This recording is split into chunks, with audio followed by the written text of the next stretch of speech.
আসসালামু আলাইকুম, সবাই কেমন আছেন? তো আজকে সকালে একটু ঠান্ডা ঠান্ডা পড়ছে, যার জন্য হচ্ছে আমি মোমো তৈরি করছি। তো মোমোর যে ভিডিওটা সেটা পরে আমি শেয়ার করতেছি। ফার্স্টে হচ্ছে ঘুম থেকে উঠে হচ্ছে নাস্তা টাস্তা রেডি করি, নর্মালি করে হচ্ছে আপনার তারপর আমি গাছে পানি দিই। তো গাছে পানি দিতে যেয়ে দেখলাম আমার এই ফুলে হচ্ছে ফুল ধরছে। তো নর্মালি এটার যে নীল ফুলটা সেটাকে হচ্ছে নীলকণ্ঠ বলে, তবে এই সাদা ফুলটাকে কি বলে আমি শিওর জানি না। কেউ যদি জানেন কাইন্ডলি কমেন্ট করে জানাবেন। এটা হচ্ছে আমার মরিচ গাছ, যেটার মধ্যে খালি ফুলই ফুটতেছে কিন্তু কোনো মরিচই ধরে না। আর এইদিকে হচ্ছে আপনার একটা ক্যাকটাস, এটা হচ্ছে আমার এক খালাতো বোন দিচ্ছে। তো এটাও আমি খুব সুন্দর করে রোদে দিয়ে রাখছি, পানি টানি দেই মাঝে মধ্যে। আর এটা হচ্ছে আমার টমেটোর গাছটা, যেটার মধ্যে হচ্ছে এখন ফুল ধরা শুরু করছে। এটা মানে এত বড় হয়ে গেছে, মশালা দিলে এটা ভাঙ্গা পড়া যাবে যে কোনো সময়। এই জন্য আমি রশি টসি দিয়ে গ্রিলের সাথে বাইন্দা রেখে দিছি, এসির পাইপের সাথেও বাঁধছি এটাকে, কারণ এটা অনেক বড় হয়ে গেছিলো।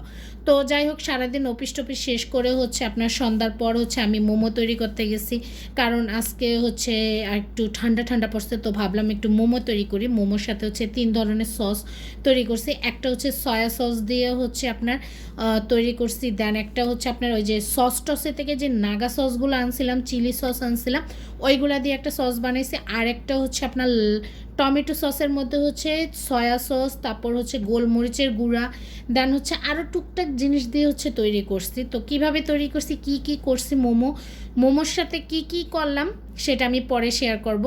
তো এখানে হচ্ছে আমি 2 ধরনের মোমো তৈরি করছি। ফার্স্ট হচ্ছে যারা আসছিল বাসায়, প্লাস হচ্ছে বাসার মানুষ সবার জন্য হচ্ছে আপনার এই ভাপে দেওয়া মোমোটা তৈরি করছি। আর সবার খাওয়ার পর হচ্ছে আমি যখন খাবো তখন আর ভাপের দেওয়া মোমো খাইতে মন চায় নাই, কারণ যতবার বানিয়েছি ততবার একটা করে টেস্ট করা হয়ে গেছে। তো আমি নিজের জন্য হচ্ছে সুপি মোমো তৈরি করছি।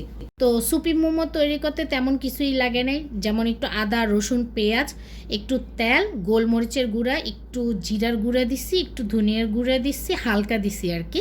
আর হচ্ছে সয়া সস দিছি, টমেটো সস দিছি, দিয়ে হচ্ছে মোমোগুলো দিয়ে একটু পানি দিয়ে দিছি, দিয়ে হচ্ছে এটাকে খুব ভালো করে সিদ্ধ করে দেন হচ্ছে এটার মধ্যে হচ্ছে আপনার কর্নফ্লাওয়ার দিয়ে দিছি, যার কারণে হচ্ছে এই ঘন টেক্সচারটা আসছে আর কি। তো এখানে হচ্ছে আমি 3 পিস মোমো নিয়ে বসছি আপনাদের দেখানোর জন্য।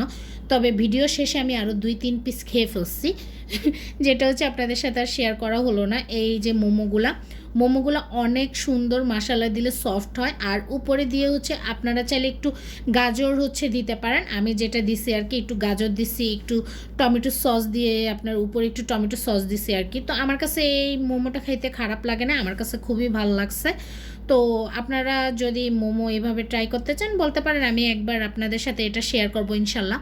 তো আমার কাছে মোমো অনেক মজা লাগে শীতের সময় আর কি মেইনলি। তো আমি আবার হচ্ছে আপনার একটু ডিজাইন করে স্টাইল করে হচ্ছে প্লেটে সাজাইছি। তো পরে ননদে জামাই আসছে, তখন হচ্ছে ভাইয়াকে বলছি একটু ছবি তুলে দেন, তো উনি হচ্ছে ছবিগুলো তুলে দিছে। তো এখানে হচ্ছে আপনার সয়া সস দিয়ে একটা তৈরি করছি, সেটাও আপনাদের সাথে শেয়ার করব অন্য একদিন। আজকে জাস্ট এমনি আপনাদের সাথে শেয়ার করলাম যে ঠান্ডা ঠান্ডা পড়াতে কি পরিমাণ মোমো খাওয়া হয়েছে আমাদের বাসায়। তো সবাই ভালো থাকবেন, আল্লাহ হাফেজ।